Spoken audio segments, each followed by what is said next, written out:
Yeah, let's do. Yeah, send it back a little bit. That way, kind Oh, of like get more of the periphery. do I have a cord on me? There's a cord, and but yeah, we got some room here.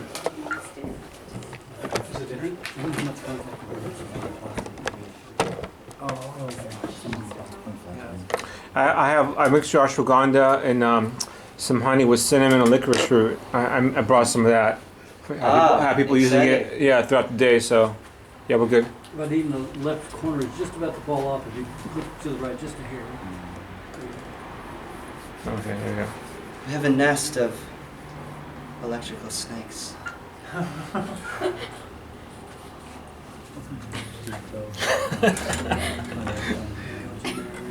As long as Tom doesn't walk across here, then we're good.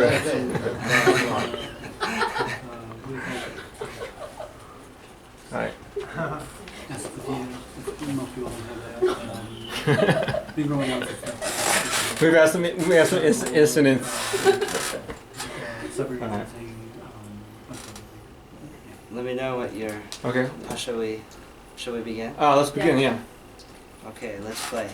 So first of all, thanks a lot for being here.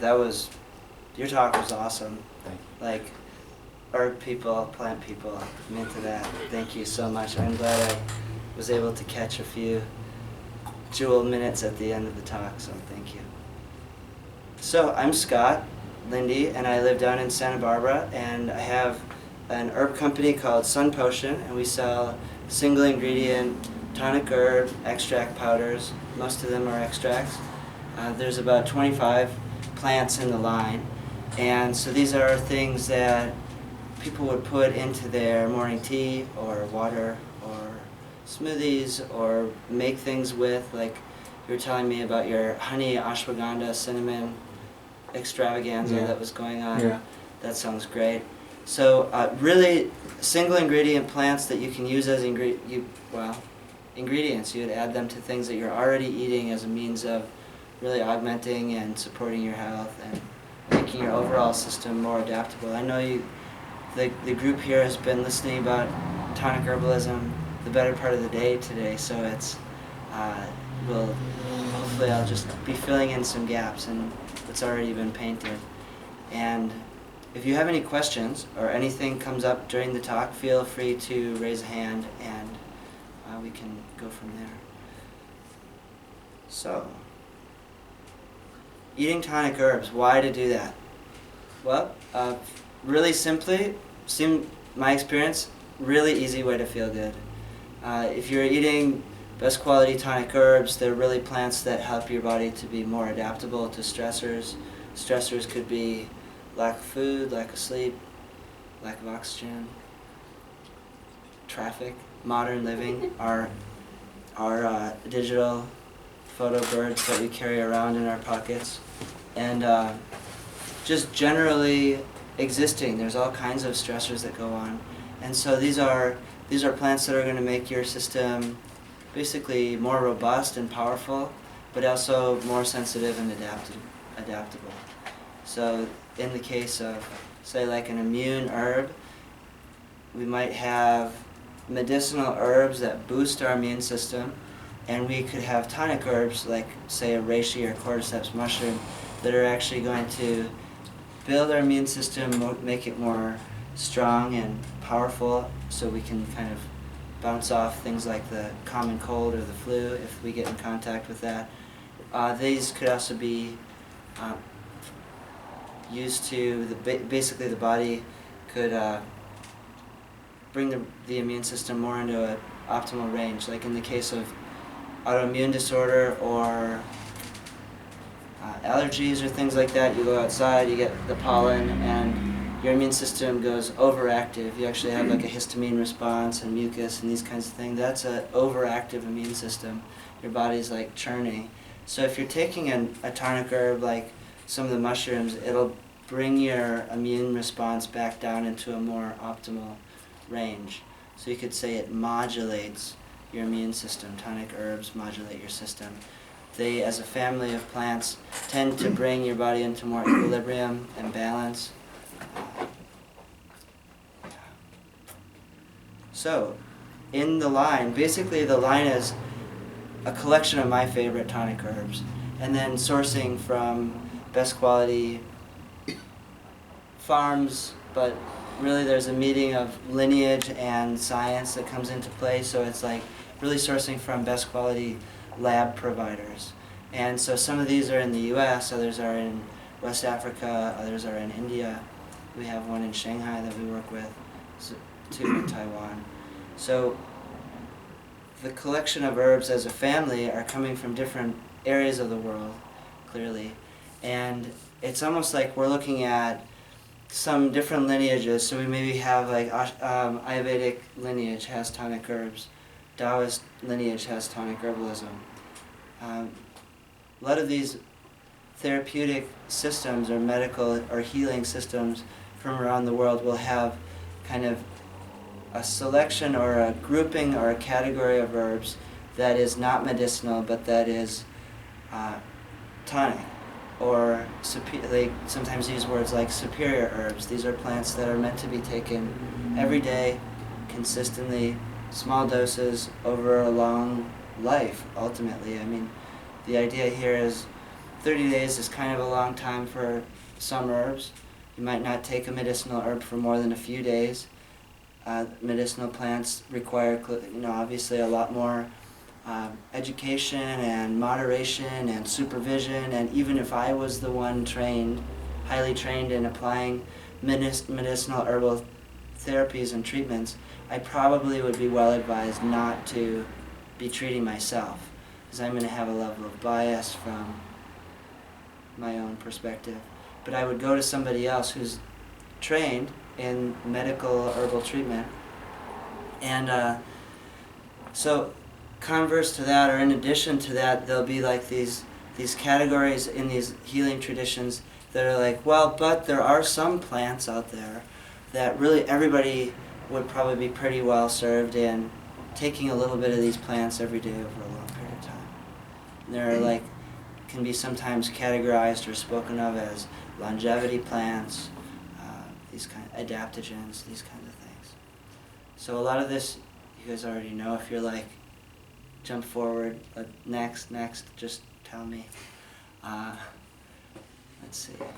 Tonic herbs, though, really fortunate, have a certain forgiveness or somewhat of a loose parameter that you can operate with them, and they can support your body. So that's really freeing in that we can go, these are really high quality products, they're really concentrated and powerful, but yet we can actually put them like on the counter or on the shelf at a grocery store, let's say. So somebody could go in looking for a general therapeutic plant, and they could like bump into an ashwagandha root or something, take it home with them, start having it. They take, ideally they're going to be taking like half teaspoon to a teaspoon of it a day.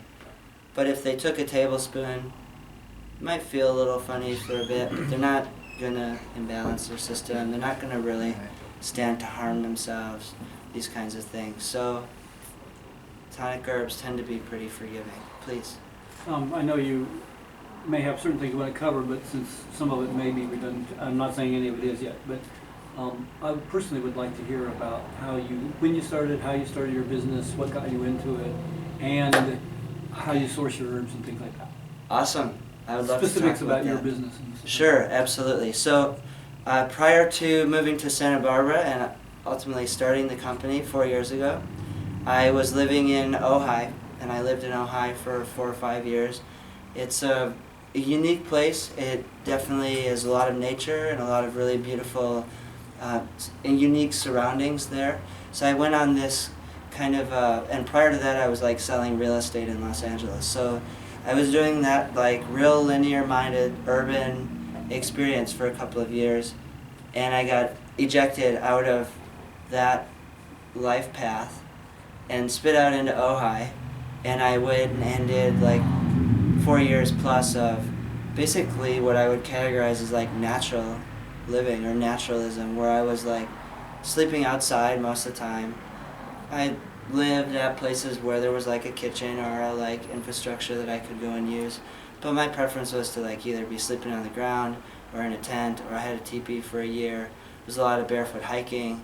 very ambient experience for several years. And during that time I was like loosely studying and getting really kind of intrigued in a couple different lines of study, so things like essential oils.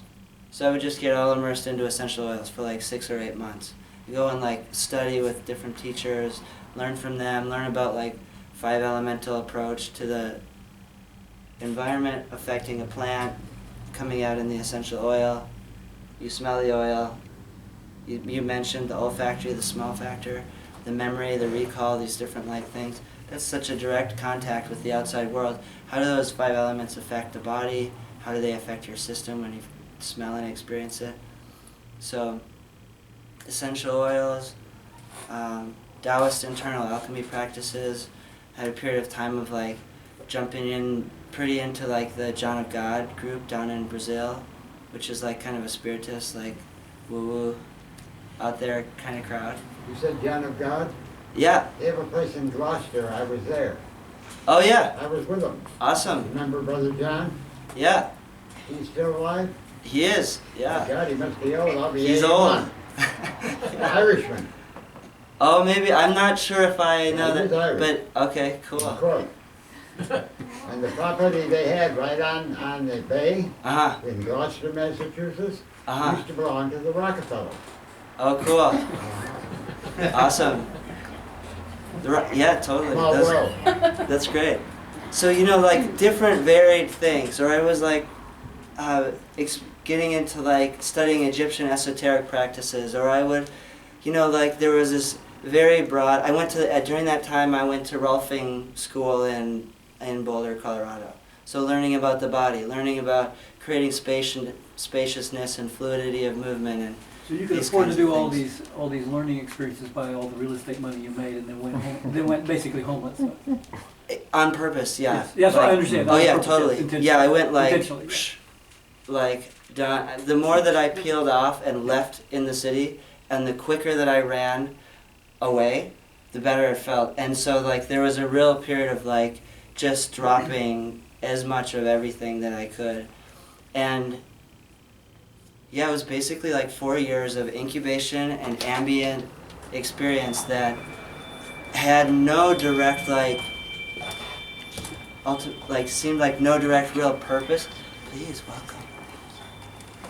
Seemed like at the time no real directive, like no linear purpose or thing that I was going towards. But that Laying like a foundation- gestation laying a period, foundation for what you wanted to do. Gotcha. and with a couple of years during that time of going like, Spirit, Creator, I want to be of service. I want to be, give me like a job to do here, like give me a mission. And so I was really ready for that, and I was asking for that, and yet it wasn't coming. So I had no real like, it was just kind of this like absorption period. And then a friend came into town one day and was like, you're doing pretty good in here in Ojai, but you know, it's been like years are kind of going by, like, have you ever thought about going over to Santa Barbara? It's only 45 minutes away. I had like never been there. So I like drove over there. 3 days later I moved there. And there's like quite a few more people living over there. There's like some movement and things happening in the downtown. And so there's like some juiciness and life and vitality going on in that area. And it was like within 2 weeks this stuff, the chlorella was the first product, and it was like in a jar with a label, on a shelf, in a store. And it happened, I didn't really talk about the love, where the love for the plants came from, but I could jump back to that in a second. But it basically happened like super non-linear, really not meditated or planned, like very intuitively, and just started having fun, becoming a conduit or a like pathway for these plants that I was in love with and was personally sourcing for myself from these individual labs, who by the way like didn't really appreciate hearing from me, who was like, I know you only sell as an ingredient to like encapsulation formula companies, and I know you don't sell in small quantities, but would you please just like sell me a pound so I can like check this stuff out of individual things. And these guys, like over a couple of years during the Ojai period of falling in love with the individual tonic herb plants through eating a lot of them and through having a real keen curiosity about like, what's the water like where this thing is growing? What's the altitude? What's the soil like? Who's handling it? So you're saying that you're organic, but I haven't really heard many good things about the word organic in countries like India or China or this or that. So what do you know, like tell me what that means. And basically created friendships and relationships with these different people while I was still not having a clue what was going on and just knew that I liked this stuff. Prior to that, there was a period of like, you can imagine living in like pretty kind of out there, rural, like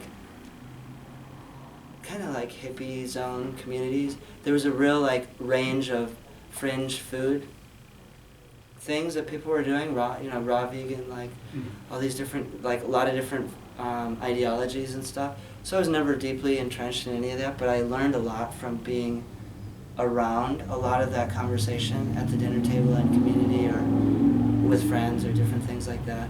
And so definitely grew and developed and evolved an appreciation and love for stewardship of plants and working with plants and eating them and having a relationship with specific individual plants. And a lot of that grew out of like living in food-centric communities and talking a lot about it with people. Please. Because I was staring at your bottles when you were placing them out. Can you talk a little bit about what are some of the benefits of taking These. Yeah. Oh sure, I would love to talk about that. Great. So these are Taoist herbs. There's some greens, things like ashitaba, chlorella, moringa. These are like super nutritive plants. Some of them have unique properties that can be really supportive to the body. They can be mixed as a family together. I don't take all of them every day, but I take many of them regularly, and I do eat all of them at different times. So they do really well together. We can actually talk about them. Is there anything in as for well skin? here. Oh, absolutely. Ashitaba is great for skin. You know, it has the most B12 of any land-growing plant. You mentioned the seaweeds and the alfalfa and these things. So of the terrestrial plants, this apparently has the highest B12 content. But it's an angelica, so it's a feminine energetic to it. Other great angelica plants are like donquai and angelica root for essential oils. Are you sourcing that from Japan? Or This is not from Japan. Grown? No, there are locally grown ashitaba in the region. Yeah. So Bolinas, like those guys are awesome.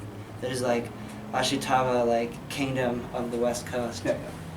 So this material comes from Taiwan, and so it's clean sourced, and we do a pretty extensive like background checking of sourcing, and then I could talk a little bit. I'm going to jump around a little bit, but I'll say, as far as skin goes, ashitaba is full of chalcone, which are precursors to nerve growth hormone. So it's like super restorative to the skin, the connective tissue, building the blood, building the circulation. How do you spell Ashitaba? Yeah. Oh, chalcone? Ashitaba is ASHITABA. Ashitaba. It's fun to say too. But originally, like lineage-wise, came from Japan. So I don't personally eat plants that grow in Japan anymore, unfortunately. Oh, because, yeah, sure. For like I'm sorry, reasons. I have a lot of questions. So you started this company, and then you were influenced because you tasted the plants and the medicinal herbs. And then at what point did you realize that you were feeling the benefits? Oh my God! Well, I had been eating like way beyond recreational servings of like consumer like quantities of these herbs for years before moving to Santa Barbara, and it just so happened that everything kind of crystallized into this project upon moving there. And so, and also simultaneous to that, there was like this realization that all these different like seemingly somewhat non-connected paths of study were actually all talking about the same thing. And so there was this like holographic kind of experience of seeing the sameness in all these different paths of study, and that led really to like understanding how on a deeper level, how the individual tonic herbs were affecting my body through the experience of feeling them and tasting them and smelling them and having them be a real central part of my life. And then how I was feeling, which was like basically strangely good almost all the time, like beyond.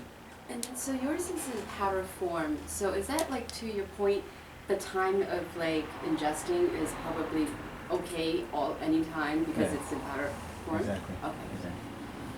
Oh yes, I wish I had thought that. Huh? Yeah. Yeah, listen to it.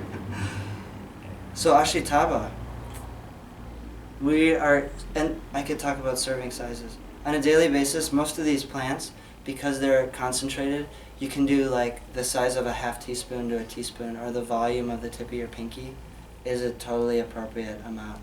And some of them, if you were to take a tablespoon, it's unnecessary. But if you did, would it be okay? Yeah, it would be okay. Nobody's ever had a real negative effect from eating too You much can't reishi OD mushroom. on Ashitaba. Okay. Yeah, no, Well, it's food, it's The plants. whole bottle maybe. Yeah, you could eat as Well, I much as feel you too wanted good. to. But also, like, if you titrate it, you bring, because each time you take and make a tea, or mix it in water, or put it in your smoothie or whatever, each time you ingest it, you're bringing that plant's, like, lineage or evolutionary intelligence into your body. So if you take the mindset of, I'm just going to, like, bring this set of information consistently over time into my system, it starts to create a carrier wave of that potency. And that's really where like the deep reserve and feeling of empowerment comes from, I feel, at least in my experience. And as opposed to if you were to just like take a tablespoon of reishi when you remember it every so often. Because inevitably days will go by, maybe you skip a week, maybe you remember, maybe you don't. And I mean that tonic herbalism or preventative plant things, or even just preventative lifestyle in general, compliance is the biggest thing.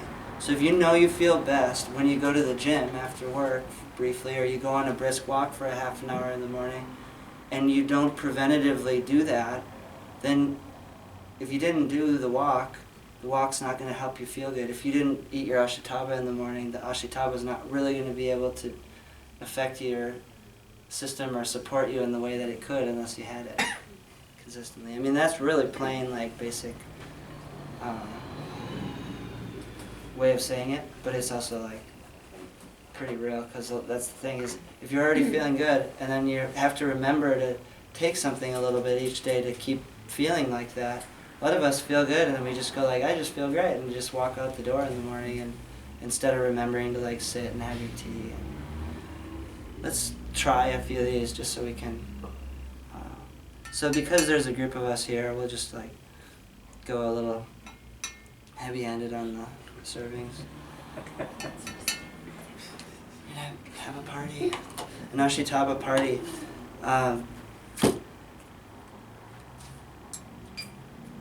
Let's see. Let's do a green one first. So if we were starting off in the morning, you could do like a green drink first thing in the morning. You're a little dehydrated from sleeping at night, and so if you take 8 ounces of water and put like some ashitaba in it or some chlorella in it, or maybe you mix the two and put them together, that nutrition goes straight into your bloodstream. Like, I'm sorry, one more question. Is it Yeah. okay to mix it and hold it for a few days? So you I don't have to do wouldn't, it because every day? if it's in the powder form, it's shelf stable. As long as it's not exposed to moisture, like they absorb a lot of moisture, so as long as you keep the lid on, screwed down. But if I were to make a picture, Yeah, there's a thing where it can oxidize, and then it's like so I should. not really what you want to Okay. be putting in So your it's body. only when I want to take it is when I should mix the powder. Yeah, they're really best. Like just Just mix it when you're gonna take it, drink it. Kind of goes back to that having it fresh. This is not Mhm. fresh, but you want to have it right when you prepare it. That's the Yeah. So ashitaba. Oh, we're gonna go to the chlorella. So this was the first product in the line. Basically, chlorella, its namesake, for the chlorophyll. This has 10% chlorophyll in it, which is like 40 times more chlorophyll than wheatgrass juice. So super dark green, really nutritive. This particular one is grown in an indoor lab in Taiwan, which means it's not exposed to environmental toxicity from rain and different dust and things like that. Where do they get their water? Aquifer. Oh. So the water hasn't been actually used by humans prior to that, and it's continuously flowing Limestone? aquifer. Good question. I'm not sure. Just curious. I'm going to go there in May, so I can ask them. Trip to Taiwan and Shanghai in May. Let's see. Lots of like, it's a complete food. You could live on chlorella. Yeah, I guess there's metals and stuff. Yeah, exactly. Helps to chelate metals. Stage 1 through 3 detoxifier, so it's basically like pulling it out of the tissue, encapsulating or binding it to the chitin shell, because each chlorella shell is like, each cell it has a hard shell that binds with the metals, and then it'll help. You can actually urinate it or expel it out of your body. Corral? Yeah, so they actually use sound frequency to shatter the cell wall, as opposed to a lot of times in the past they would use a dyno mill, and they would grind or what they would call polish the chlorella, and depending on the quality of the mill and how much care was taken in preparing it and things like that, you could have a range of cracked or open, like available nutrient cells. Otherwise, if they weren't opened or weren't processed through the dyno mill, then it would just pass through your system. And you wouldn't. The temperature. Oh, the temperature. So it's cold processed because they're using just the water, the growing substrate, and they pressurize tanks of it. But that is a thing too. With a dyno mill, there can be heat in the traditional method. This particular lab is using a method where they pressurize tanks of the liquid to a high PSI, and then they ping it with sound, and it shatters the cell walls. Before they dry? Before they dry it, yeah. They actually, tanks of the liquid, they shatter it. So then, after it's dried, That's a good question. Well, are from they when... just freeze-dried, or how are they drying it? That is a great question too. I think that they're like, I would think that putting it in I would pans. think that they would bust it after it dries, because then it doesn't, all the ingredients don't go into the water, and then you dry the water and you lose a lot of the ingredients, I would think. That's a good question. I can Just find curious. out more. That's fascinating to hear the guy who's making the products talk about it. Yeah, kind of fun. Let's see.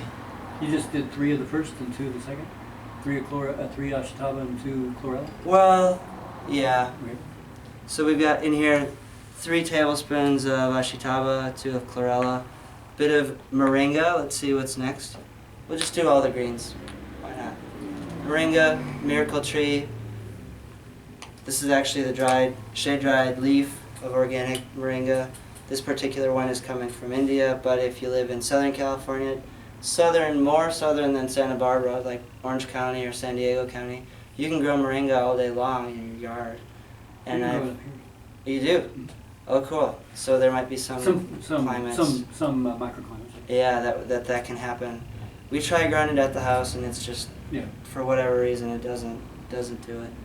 Let's see. So organic, clean source. We can talk a little bit about the sourcing and the kind of like controls or monitoring of the material that we're doing. So basically, initially when it first started, these are like sources that I had been using for a while, and so all of the preference scale basically was coming through my personal discernment and some certain levels of training that I had from people like Ron Teagarden and a handful of other herbalists. And that worked out fine for a while. I was like highly involved in the like packaging of basically every jar. I was like doing all of this stuff myself, running the business, packaging the material in a commercial kitchen, these kinds of things. And there's a lot to be said for the barometer of like taste and smell and how it feels in the body and all these kinds of things. But as we scale the business, now we're providing wholesale to like 130 health food stores.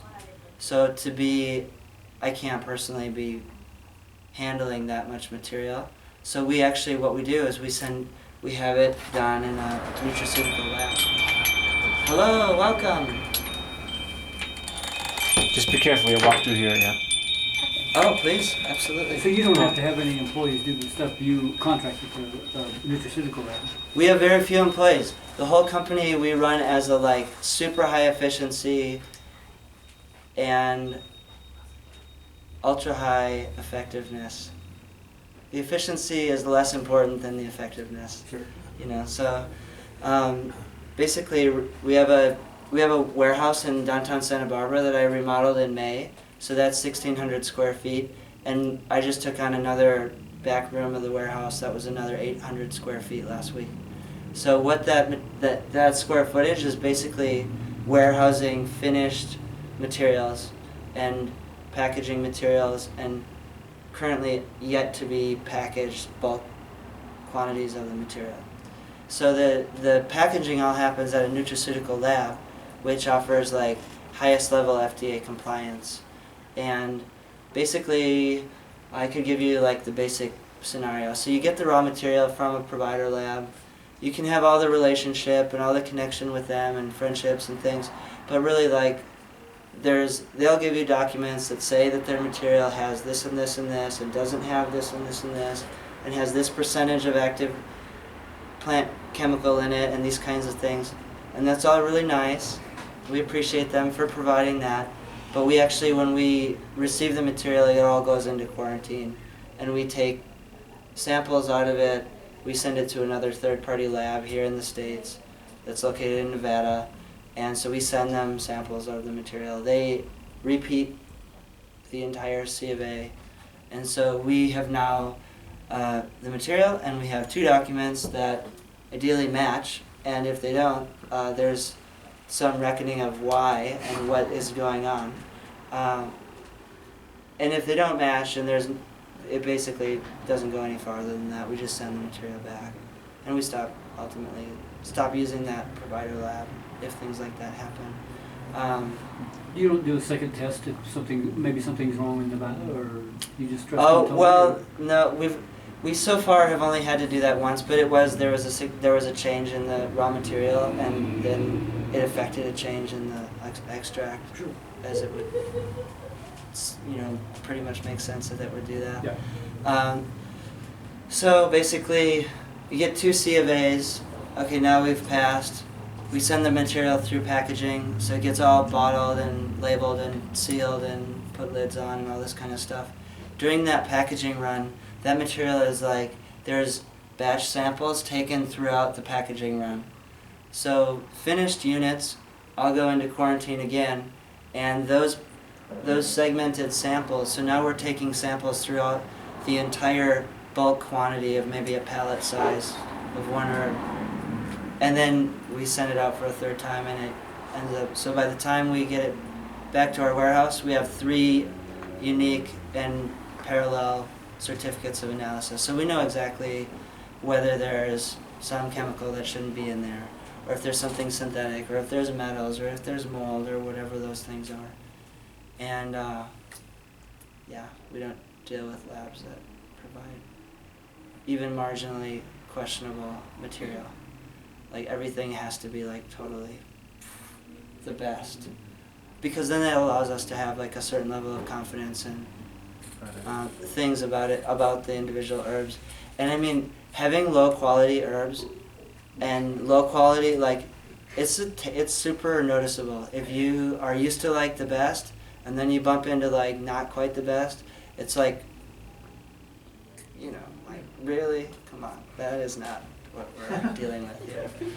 And the other thing too is, I mean, like it brings a bad name to the herbs, or to preventative herbalism, or to tonic herbalism as a whole, because people might take something encapsulated that they got at a CVS or at Target just had to, they got in big trouble with the FDA. They had to clear like whole sections of their food-based dietary supplement departments out of their stores because there was like, they were selling herbs encapsulated that had no material of that specific plant in the capsule. It had like, you know, a bunch of bullocks in there. So it's like, you know, like kudos to the FDA for bringing that one down. I mean, like, I was like, oh, good. Thank you. That's great. Because when, oh, go ahead. Did you apprentice with Ron Teagarden? He's one of my buddies. I Okay. really appreciate him. I've learned a huge amount from studying with him or through him or under him for sure. I definitely, you look at lineages, and you look at like traditions of strands of information and certain like respect or appreciation for different plants or ways or teachings or these kinds of things. And I mean, on a bunch of different ways, I am like in love with the Taoists.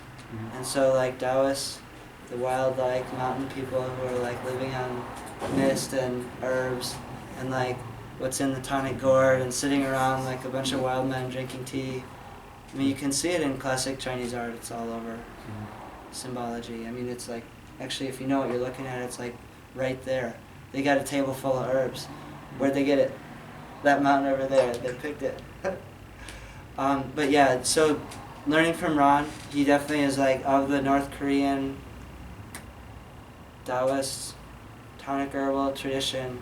There's one guy who brought it to the U.S. with the mission of like, I'm gonna teach like 3 or 4 or 5 people about this method, and then I'm getting the heck out of here and going back to the mountain. So he did. He had 2 students. Ron was one of them.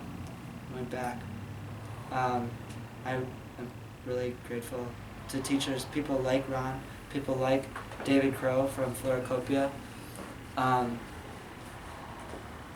people like this guy Max Christensen, who I learned a lot of internal Taoist alchemy practices from, who like have been traditionally trained and are like no joke about certain boundaries and parameters and cultivation, things like that. Establishes like a nice thread of standards. So yeah, good job, Ron. Okay, so we have a green drink here. This would be a nice thing to start with. Did you put the 4th one in there? Pardon? Did you put the 4th one in there? There's no 4th one yet. Oh, okay. We only have actually, You put I the could be green- wrong, but I'm pretty sure it's only 3 green Right. products in the line.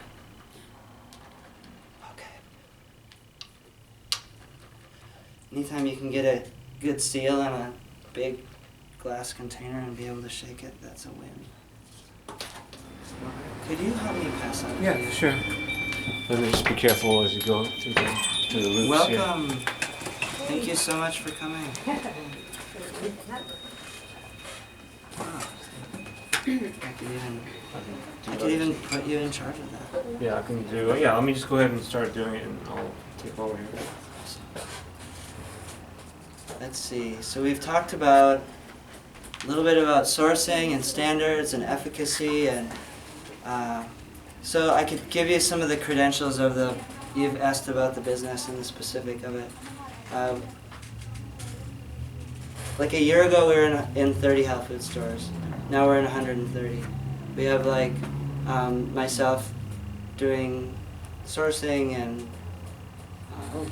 movement of materials and things like that.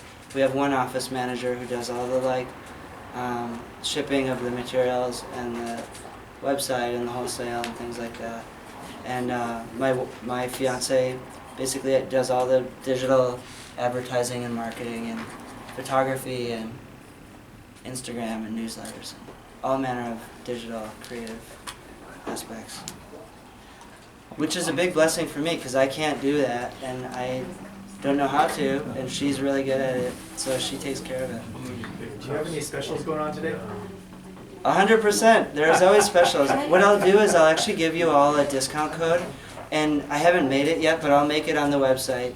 And if you want to order, I actually brought no product with me, so you can like free for all on on the table and like eat as much of this stuff as you can or want to before you leave. All And- these, and all then- these the same price? No, they range. So the products range in price from $15 up to $55, depending on what the material is, how we get it, all that kind of stuff. I'll share.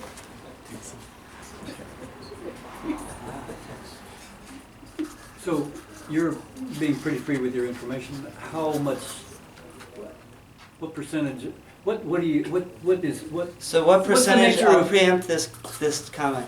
What percentage does it cost to like have? Wait, go ahead. what I was gonna ask is, what kind of things would you be willing to say are proprietary? You won't tell us what they are, but you will tell us that it's proprietary.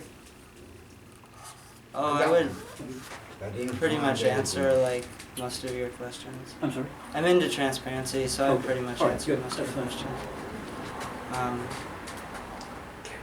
Yeah. I guess. Yes. Yeah, That's we're the good. same. Yeah, Yeah. your mom gave me one good thing. Okay. You're already here? You know, one? Oh, The, So what would be the most major problem that you've encountered? What was the nature of it and that you were most offended by or whatever when you, in your dealings with all the sorcerers and so forth? drink a lot. Oh, I think it feels like you're asking a couple of different questions.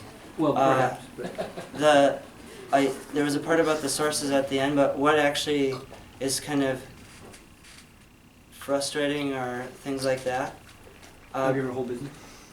You know, one thing that I find really frustrating is like the general relationship to food and plants, and really from that our relationships with how we actually treat or like what we allow our bodies to experience through just eating things like really bad food. I mean, like the SAD diet is no joke.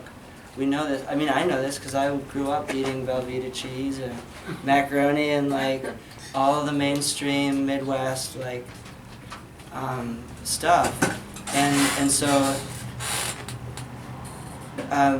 you know, my sister works at a recovery center for like adolescents with eating disorders, and the distortions that come out of having really highly like children who are really advanced, have really delicate and highly refined nervous systems, are innately brilliant, and then they're born into mainstream consciousness, and the parents say like, shut up, eat your macaroni and cheese. Like, it's pretty obvious how distortions can occur in the psyche around approaches to food and what we put in our body and things like that. And so like that's something I'm like super interested in, and also kind of uniquely aware that not uniquely, it's like, you know, bad food is bad. Like certain allopathic approaches to the body I don't think are helpful. There's like things that we do to our drinking water that I don't think is good for anybody. We're as a species like the only ones dumb enough to like go to the bathroom in our drinking water. It's like crazy. You know, so there's like things like that that are more like existential, like Sure. angst that I, you know, like that help like inspire the reason to do things like this.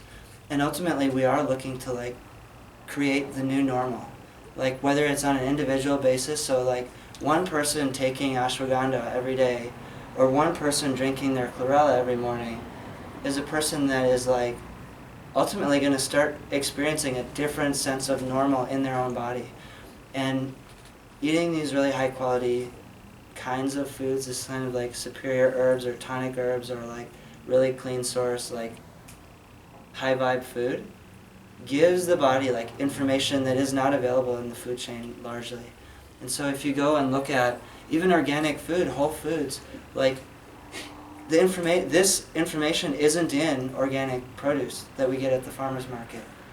You know, because you go and look at the farmer who's like 60 years old or in his late 50s, and he's like he curates like amazing organic produce. His whole thing is all spread with it. His whole livelihood is around that. Maybe he's even into permaculture. And if they're not doing something to like augment and support their system, they're having like they're like aging quickly and they don't look that good and they're like maybe not overall that healthy. You know, and so having plants that really can like nurture the system with different information, so it's like informing or feeding specific organs or the nervous system or the like intuitive kind of potentials of the body, can be really awesome. So did I say new normal? Yeah, we're looking for like a new normal for the individual. Like normally I feel tired in the afternoon. Well, then I started having some of these herbs and that's not normal for me anymore. If I feel tired in the afternoon, I need to take a nap. But now, normally I don't feel that way. I mean, my dad, totally mainstream guy, totally mainstream food. For a long time, not super interested in this stuff. He started one or two things in his tea, or in his coffee, and he puts the herbs in his coffee. He started having that, and he like noticed he started feeling way different. Like instead of having a positive energy in his body a few days a week, he's now going like, oh, I've been actually eating these herbs for like 6 months or a year now. Now I've like been eating a group of them for about a year now, and it's like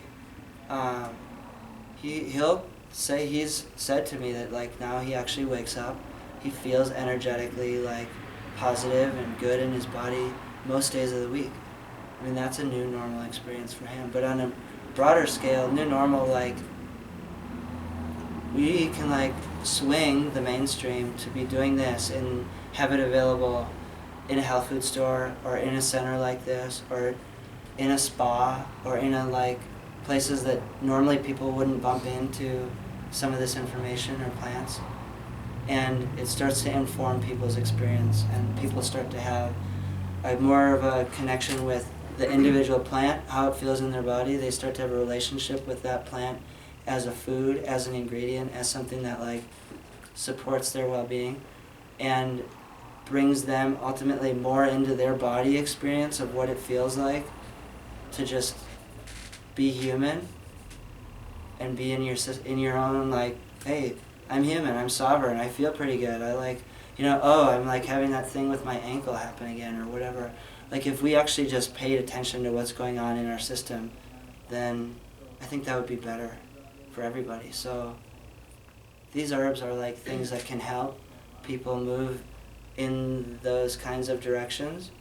And I mean, ultimately, the only reason the main reason I'm actually doing this is like because I've experienced big shifts in how I feel through eating these kinds of foods. And so making them available or striving to be like kind of an avenue for people to get access to some of these things is really like, hey, yeah, party, check it out, try this.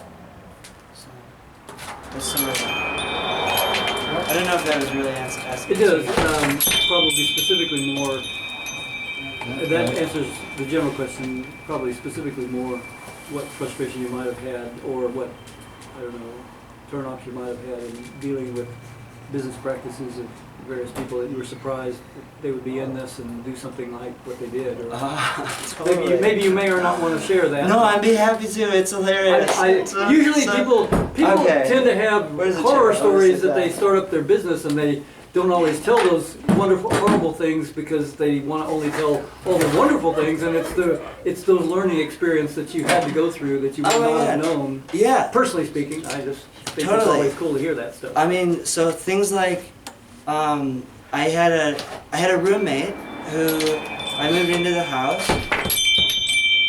Unfortunately, his wife, whom I was also good friends with, left and divorced him like soon after I moved there. He's all bummer, down and out. And I'm like, look, dude, you're coming with me. We're gonna go package some herbs. About a year of like really close like involving him in projects. And then he started a tea bar, and then through the connection to the business, like leveraged the relationships that I had cultivated like over years, some of these, to like create an own branded for his tea shop herbs from these sources using very similar somewhat similar branding and packaging and other things like that. So I didn't really appreciate that. But I mean, also to me it was like a little bit almost sad because I was like, dude, you're starting this tea bar, like that's so incredible. You could have like, if you're working with cosmic intelligence and your intuition, in 5 minutes you can just like, here's like an expression of personal creativity. And then that's like a avenue that everyone could get behind and support. And I mean, I was stoked to like be like helping his business along a lot. But there's sometimes pieces where like, if the person's consciousness or like intentionality isn't in a positive place, then they might see that something is working and go like, oh, I want to do that too. And yet if the like, absolutely every little, in my opinion, or my experience, every little nuance of how things are done and how like structures are built and things like that, even if they're on a subtle energetic plane, have a big impact on the ultimate expression of that thing. And so, I mean, it's a bummer because I'm less friends with that nice man than I was prior to that experience, you know? And I was also, I mean, in a certain sense, the herbs are like just having them be out there more is like ultimately really positive and exciting, so I'm glad for that. But on a little like my like little person level, I was like, hey man, like wipe the table clear of all of our products and all the branding and the packaging and everything, and in like a very short time I could recreate another unique, totally unique sourcing, packaging, labeling, ingredients, new crystallized vision of similar, if I had to. I mean, it's like, because there's like nobody home up here. There's not like a linear like, first I'm gonna do this and then I'm gonna do that and then it's gonna work out like this for me. You mean him creating a whole new thing? No, I could have done that. You could. I mean, I was but like, didn't. But you didn't. No, I didn't need to because what we're doing is like helping people and is working. Mm-hmm. But I was like, oh man, my friend, like you take these herbs too, brother. Like you have access to this potentiality within you. Like I believe you could do that for yourself and for the community that we're in too. You know, like why not have a unique expression? So I mean, there's like things like that that are like that happen throughout the growth of a project that are, I mean, ultimately all really beneficial, positive things, because we either like go, okay, next, no big deal, we just like keep going, and what electronic herbs are like helping you be more adaptable. So adaptability is like principle. Gratitude is so king in my experience. I mean, like people that I interact with that like we can show up in a like space of gratitude and appreciation and like equality, then it's like so many positive things happen. Generosity is like phenomenal to watch. The effects, the ripple carryover effects. Some things that maybe might be like unfortunate that I see in business is like if people have like scarcity mentality about resource or about beneficial presence or about these different things, that can affect their psychology and mentality and their spiritual evolution or their emotional evolution or their whatever their thing is, can like really have effects on the way that they're able to actually show up and be of service and help people and things like that. But showing up and like throwing like a chlorella party and having a great time and playing and getting people involved and being really like bringing people together to go like, hey, let's all ride this like positive beneficial wave that's rising. You know, the wave goes up, all the boats go up. I'm in that kind of I mean, I hope to be in that kind of category of approach and thinking, things like that. Does that? Are we getting closer to an answer? Oh yeah, no, I'm just listening to all the different things you're talking about. It sounds fine. I'm fascinated when I hear somebody who started their own business. So you're making how long did it take before you were totally able to make a living? I've been doing this, not working and supporting myself living in Santa Barbara since the first day that I started. I basically started with $5,000 and like had one customer and built the line and built the inventory and built the infrastructure and built the team and like all of those One pieces. customer in the sense of a health food store or something.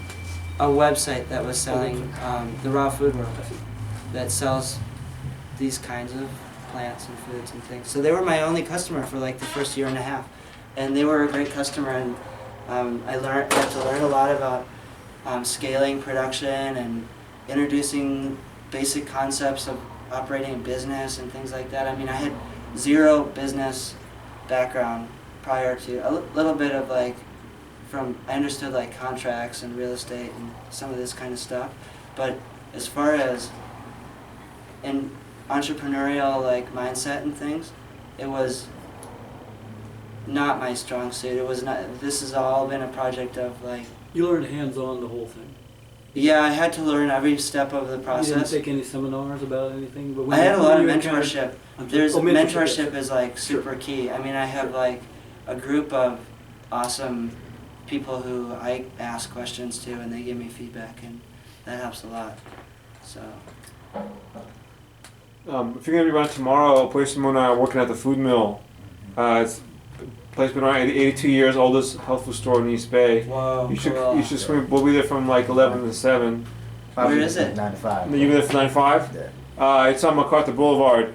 I'll give you the address, and the owner will be there until the owner will be there until 3, about 3 o'clock, and there'll be like 3 or 4 consultants there. So, you know, I mean, you pretty much got us. So he tried it. You called me. I shared it with him, and I got that from you at the event, and then That herb is awesome. Yeah. Right? It's like Yeah. it goes like Directly to your head, yeah. like It's pins funny. and needles over my head and down my back every time I take it. It's funny too, because that herb is, I mean, you know, the herb we have in the store is a good herb. It's only 4 or 5 years old. But if you get like some old eucombia, that stuff is just like Uh-huh. amazing. Yeah. It's fun. Herbs get better. Like there's ranges of huge spanning ranges of quality and efficacy and potency and these kinds of So things. do you distribute up here in the Bay Area anywhere? Alameda grocery store, Alameda Market, Oh, I know that. I know over the on owner. Alameda. They're our first Bay Area clients, and they're awesome. And so if you're ever over there, you could. I know the Check lady it that out. owns it. Yeah, nice people there. I like. We do a little Thanksgiving celebration at her house. Oh, did you do the mushrooms for her? Yeah, Awesome, the mushroom dyes and things like that. those were 2 of my students. Amazing. Yes, we organized that whole That's thing so just for her. fun. And you should come to the next one. It'll be I would love to do that. Yes, it's Oh, great. that would be awesome. Have you thought about supplying Rainbow Grocery in San Francisco, or do you know that? Oh yeah, we'll end up like there's like going to be a time where it'll be appropriate, and we'll Sure. go and have the conversations with Rainbow and the Good Earth and some of these other places. Sure. It's one cool thing is that there is like quite a lot of brand awareness through going to even simple things like that Contact in the Desert thing. It's been years of like participating and showing up and like having a chlorella party at places in Joshua Tree and then at places in other places and conferences and expos and things like that. And it's always a lot of fun. You get to meet people, I get to talk about the plants, get to introduce people. My like ultimate favorite client is the like kind of like trucker guy who's like clearly at the like Conscious Life Expo to make his wife happy. And he's just kind of like, oh, you know, what's this, you know. And I'm like, it's chlorella, dude, check it out. You know? Well, okay, I'll try it, you know, and We then, can look forward to seeing you there tomorrow. oh, is there another one? No, I'm saying he's talking about the food mill. Oh, yeah. the food The mill. food Oh, mill awesome. about you saw if you're in town still tomorrow, just we swing by. can check it Yeah, out. I have to ask the boss. My fiance is like, she's ultimately like. Do you go to a lot of the expos and do those? Oh, absolutely. The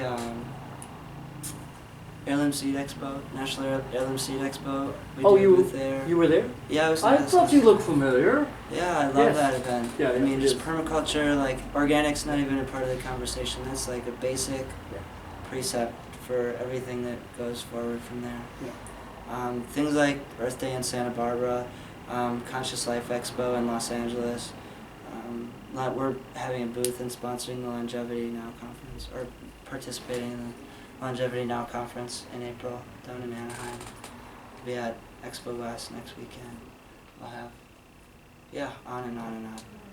We're in New York New York City for 10 days, like helping open a couple of new accounts and new stores like opened. We went and participated in their grand opening, taught a staff training, taught a workshop like this in the evening, helped them sell, like empty their shelf twice, emptied it, customers bought it all. I happened to have like a whole bunch of cases that I carried in my like huge trunk, shipper suitcase thing. We like filled it up again, emptied it again. So it's fun. Just basically like participating, enjoying. I just had a thought. I have no idea what time it is. 6:15. Exactly Okay. 6. 15. I guess we can. If there's anything that needs to be heated, I don't know. We can eat this. You can eat this. We can have this. Okay. So, I have a question about, when you decide, well, I didn't mean to interrupt if you want to do Oh something no, else, but, please. Please. when you decide that you want to do a new herb, you just ask the universe, or is there something about it? And Yeah, there's definitely ways that happens. Basically, certain herbs come from certain places and tend to be, sometimes can be better from those certain places. So we look for, if we find an herb that we want to incorporate, first of all I eat it for like 6 months or a year to see if it resonates with my system and if I like it. But that happens after we find a source for it. So like we might go, Ashitaba for instance. Where does that traditionally come from? It comes from the shores of southern Japan. Well, bummer. Are there any other places that it comes from, that we can get it from, that are like still really high quality sources, that are clean, that we know that have like the efficacy and things? We go like, oh well. We got the bullet. I have cacao, and we got tea. Oh, look at that. I mean, Nutra. Nutra bullet. I You still just garden mix of these with water too. Yeah, we can Pour this out. give us a little creaminess with the cacao paste, you know. Oh, there you go. Here, a little. I could just hand you herbs and you could be the mixture. Do what you do, Vinny. We got electricity. We got a Nutra bullet. There's herbs. I mean, like, what's We got a folding chair, folks. We are about ready to blast off. So on your Dow herbs, are those compilations, or are they Single ingredient. Single. So they are like D-Dao means in the Taoist herbal tradition, region of origin, or in other words, the place where that tradition has like a folklore and a storyline of where basically the deva of that plant began its interactions with humans. And so you could look at like ginseng. They would say like ginseng came from Chiangmai Mountain. It originated there. That's where the spirit of it still lives today. Like and then over time, over millennia, it can come to mean basically if you want high quality raw material plant of that specific herb, it comes from a specific place. A lot of these are still really remote, sparsely populated, and protected today. So that's kind of a interesting like nuance to the sourcing that sometimes may or may not be talked about. Most people don't source on that from that standard. That is like not a part of the conversation. What Dows do you have? Oh, the different Taoist herbs. So astragalus, great for Wei Qi, protecting your kind of your spirit cloak or your like energetic force field. Nourishes the Wei Qi on the outside of the body, outside of the skin. great for circulation, opening up any stagnation or density. It'll open the meridians, the blood flow, capillaries, circulate energy through the body. Does anybody mind if I use flax milk? I'm gonna do rhodiola, mucuna. This is just water. You want to do water? Do you guys want flax milk or water? I mean, Do water just so that just we water. have a Okay. flavor of what it is. There's some cacao in there, paste Oh, in well, there. that's okay. Okay. Go ahead. Oh, astragalus, hoshawu, Polyrhacus ant, rhodiola, pine pollen. Rhodiola is from Eucomia. Rhodiola is Tao. Well, it would be thought not that- specifically Taoist, but it's basically this particular one is collected above 14, sustainably well crafted above 14,000 feet in the Himalayas. Mhm. So that's like a place where it's indigenous to, Mhm. and it is meets all the other category parameters of like sparse, limited population, remote. This particular one is above a certain altitude, so you know. Plants that have to struggle to survive sometimes. Hello, welcome. There's like a extra layer of vitality that can be in there for a plant that has to struggle. Steve, you are and just in fight. time, man. Welcome. Man, that's fine. Oh, we like to hear that. Luckiest man. So that interests me that how can you how is that sustainable? Is it for the like if your business that takes off sustainable? on that and then you really need more of it, you just keep raising the price. You don't make more supply. We do raise the price if If it's it's not. demand. Yeah, we don't like demand, and if the quality shifts, we stop carrying that thing. We've done that with other herbs. There was a product that was very popular in the line.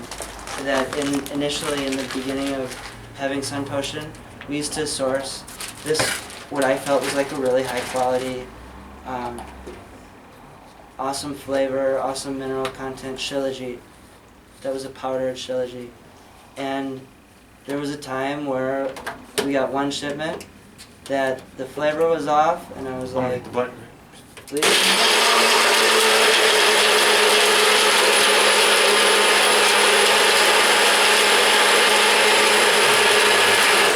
so walnuts, pine pollen, cacao, mucuna, rhodiola. Yeah, I think that's it. I think that was it. Cool. Yes.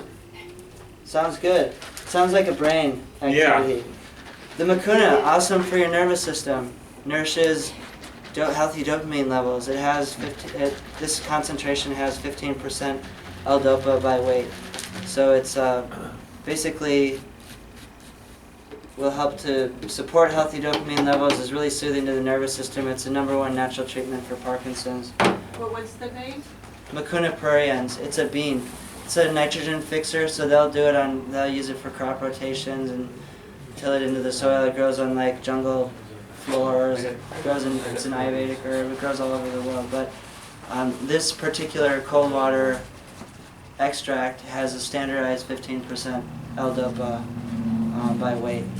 So you look on our website, there's a research study from the National Institute of Health at Johns Hopkins University where they basically say 15% Mucuna pruriens extract is highly protective to the mitochondria and actually helps to repair and restore damaged RNA and DNA.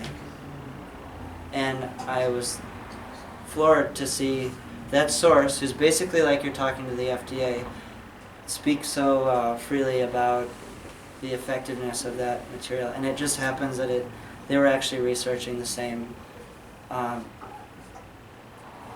concentration of extract that we carry and have been carrying for a couple of years now. I mean, that actually we could talk briefly about that. There's a lot of information, there's a lot of research about tonic herbs and about therapeutic, preventative, healthcare, plant-based That's a mean drink right there. conversation because basically the flow chart is like this. Study a traditionally used potent plant, find its active chemicals, active components, isolate those components, find a way to synthesize those components that you can patent, and then boom, you have like a pharmaceutical drug that you can sell and make a lot of money. So, but the they do study the plants in order to get down the ladder to that end result, and so you can learn a lot through looking at like NIH.gov, National Institute of Health.gov. If you have a question about a tonic herb and a specific ailment, you might call me and say, I want to take herb X for this condition, and I might tell you, I can't actually tell you that information. But I might tell you, if you look at the National Institute of Health's website, why don't you type in herb X, that condition, and just see what comes up. Hey, type in rhodiola and depression. Type in chaga mushroom, tumor. Like, type in these word combinations and see what comes up, because websites like PubMed or NIH.gov are both places you can like find, if you need like linear science justification for why a classically held or like exalted herb has value to it, you can find that kind of science explanation. Do you want this back in there or fill out? Oh, it doesn't need to be. Um, Something's happening with the blender, which is exciting. yeah, I was gonna throw So- some Garden of Life protein in there, just to give it a little more kind of texture, if you guys don't mind. I mean, Go ahead. So, I on an individual, personal level, basically drink the herbs in tea. And so I have like water and tea, or water and herbs, drink it. Or I'll sometimes do like heavy cream, or some other like high quality fat, so like a coconut oil or ghee, or one of these things. So I'll make tea, herbs, ghee, blender. The high quality fats are like things that speak to your body, so that's like another delivery system for the information from the plants to be absorbed into the fat layer and digested like a fat in the body. And it'll also help to kind of give you a gradual kind of come on of the herbs, whereas if you take a bunch of herb extracts and just water, they can kind of come on all at once, and a little more gradual is nice. Do you prefer hot tea or? They don't need. It doesn't need to be infusions, or- hot. There's no like real impetus to have to extract any of them. They're all really bioavailable already. But that being said, on a flavor and enjoyment level, there's a lot to be said about having a nice time while you're doing it. So, if you prefer a cold drink, you can mix it in that. But if you like having warm things, like a lot of people want to have like a nurturing, comforting, like warm drink in the morning. And so I encourage people to just not.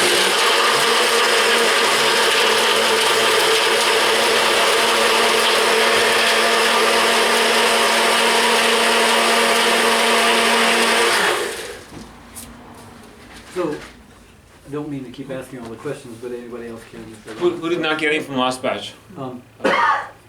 What would you say is the best delivery vehicle for any or all of these if you wanted to make your own smoothie in the morning or whatever, so that it doesn't deactivate any of the things? Do you just use straight up water, or can you add it to just about anything, or is there other things? This is a that- great question. So, I would highly recommend putting it in whatever you're gonna like most easily and consistently put in your body. So if you're into smoothies, or you're into coffee, or you're into tea, or you're into whatever the thing is, and that thing is like already a part of your life, I'd recommend just adding it as an ingredient into something you're already doing, just to make it simple. Because that, again, it goes back to like having it consistently be a part of your daily routine over a long period of time is ultimately how it works and helps the body. But if there's several things that maybe I like imbibing on a regular basis. Oh, yeah. And is there anything in all of your researches that you found that, well, it doesn't really absorb the best if you use it through milk, or if you use it through cream, or if you use it through ice cream, or whatever else you might be mixing? Yeah, I mean, no, I wouldn't say necessarily, but you don't need to heat them Yeah. more than you have. I prefer iced tea myself. As long as like you pour the tea and it's ready to drink, or you make the soup and you're gonna serve it, and then you put the herbs or the chlorella or whatever in at the end, you can add them to many things, like add them to food, relate to them. These are plants. These are plants that you can relate to as food, and that's like a way of integrating them into a lifestyle. It would really would depend on the herb itself, right? And it would depend on the herb, absolutely. I mean, they're already like concentrated extracts, so they're pretty bioavailable. It's just mostly a matter of getting them into your system. You know, if you like having a salad in the evening, make your own salad dressing. You don't want the ingredients that are in the ones at the store anyways, trust me. I mean, read the label, it's like scary. Yeah. So, you know, make your own salad dressing. Put some herbs or put some chlorella in that, put it on your stuff. It's a way of like making good food better. Is there something that's wonderful that you could suggest for evening, for sleep? For evening, awesome let 'em question. talk So now. if you took ashwagandha extract in the morning, is that me? If you took ashwagandha extract in the morning, it does help to normalize sleep cycle. It'll help you sleep at night. If you wanted to take something right before you went to bed, you could take hoshiwu like immediately before going to sleep. It's like super restorative, like really regenerative, like can be really nurturing to take right before going to bed. Even like a eucombia. Eucombia is really good for like sleep apnea. Hoshiwu, like right before you go to sleep. You can take the mucuna right before you go to sleep. You can take the reishi mushroom. These are all herbs that do great right before bed. I personally won't, I have like a non-consistent schedule throughout my week in the evening. So I'm like, sometimes I just go to bed at 7 if I'm tired. Sometimes I'm up late working. Sometimes I'm traveling. So in the evening, that's kind of all over the place. But for me and my personal lifestyle, just like having them in the morning was something that like I was able to do consistently. But really, for everybody here, it probably would look different depending on your routine. And so, if you have an evening protocol that you like having like a warm cup of herbal tea or some warm milk or even just some water before you go to bed, you can mix them up and do that. You know, other herbs that are great to go right before bed, but like don't necessarily have to do with the sleeping, but more have to do with like the absorption over the time that you're sleeping, are things like triphala. Triphala is like an awesome Ayurvedic, means 3 flowers, classic. I was gonna pass out his ashwagandha. I mixed it up in honey, licorice root powder, and cinnamon. Who haven't tried this yet, you should try it. Yeah, let's try that. There's some We can, with some spoons on hand, Do you have- I can pass around the prosh too if you The want. prosh. Okay, I'll give you some. Well, I'll give everybody a spoon, and they can just reuse. Yeah, tell them about the prosh. That stuff is. Oh, so this stuff is, so classic, this comes out of an appreciation for Charwan Prash. Has no direct relationship to the classic formulation. But if you eat enough Charwan Prash, you kind of tune in with what is this about? Ghee, honey, dates, herbs. Oh, so this is like California Prash, not Charwan Prash. Good. Subtitle, Tonic Ambrosia. So what's ambrosia? Ambrosia is like the nectar from the divine that the mortals all sit around and get looped on all day long. They're just like, nectar. So, yeah, basically this is a treat. It's good for compliance. It like helps people remember to take their herbs if they can keep it around in their house and not just eat through the whole So this is a mix that you make. Yeah, so basically this is Ancient Organics biodynamic ghee. So pasture-raised cows make cream, make butter, heat the butter, remove the milk solids, and what's left is like a concentrated essence of the sunlight, basically, in somewhat like butter form, classically prepared on ascending cycles of the moon phase.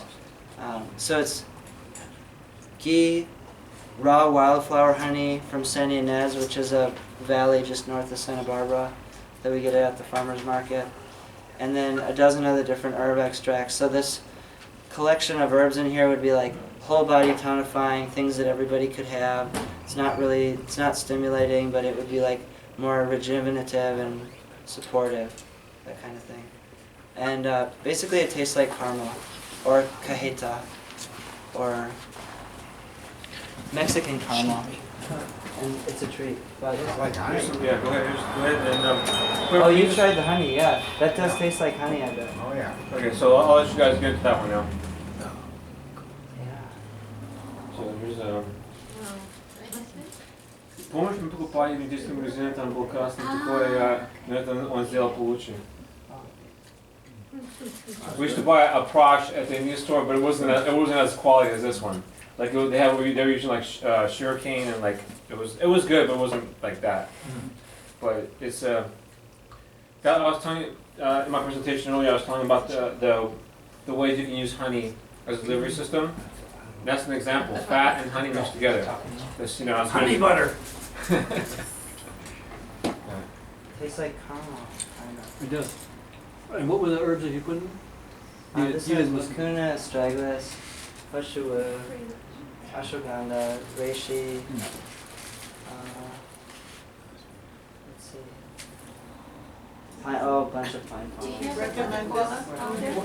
Gotu kola powder? Yeah. I don't, no.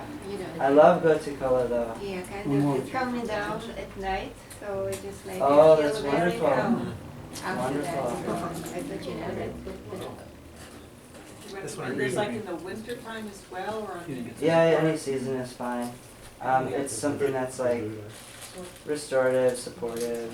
I don't know if I can keep this in the house, actually. It'll be gone the first day. We have a joke because it's like this, somewhat of like a mild, a mild support for like spiritual evolution. We can It's replace like Nutella. we'll get these emails where people are like, we had the prosh. Someone brought the prosh to the holiday party at the office, and by the end of the Secret Santa, we were all fighting over it. Or like another buddy had bought. He stopped by on the beginning end of a road trip and had a couple buddies with him.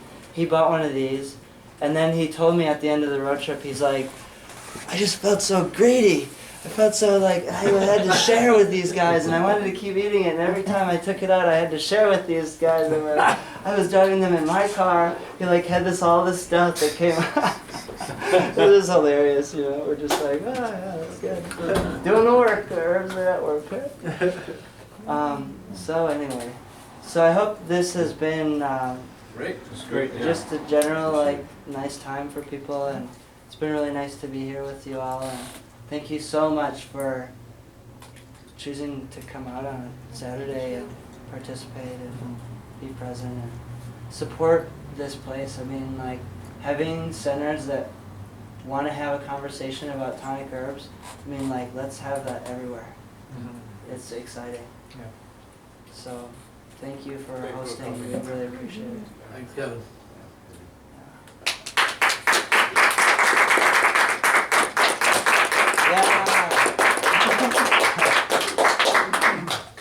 I could pass this around. My Nitsa does really beautiful photography and images and things, and so she will put out a newsletter like once a season, kind of a thing. Usually on some auspicious cycle of the moon or the sun or the season or the whatever. But it's a way of like getting a really appealing visual presentation of some different things, learning a few things about some of the herbs. You're welcome to put down your email if you'd like to receive I'm that. thinking about dropping up to the Expo West next weekend. Fun, we'll be there. Yeah, I've never been to It's a fun Orange County. event in Anaheim. It's like an industry event at the largest West Coast gathering of natural food supplement companies. Absolutely. Yeah, it's pretty much it. If there's a newsletter list there, if you're interested, you're welcome I to. can't get my pen to write on this. So maybe Oh, please, yeah, take a look. And then, on the website, what's the name of this center called? Prosana. Rosan? Yeah. Prosana. Prosana. So you could do, if you go on to sunpotion.com, which is our website, you'll find interesting things on there, like a daily alchemy, which basically feeds our Instagram feed onto our website. So you'll see like beautiful teas and potions and preparations that people post. There's also like an About Us, that you can read interviews and blog posts and stuff from other people. If you want to read just about the individual herbs, there's a good page or two about each of the herbs. that you can learn about them, and some other reference to other sites and things like that that are all kind of useful. And so if you do Prosana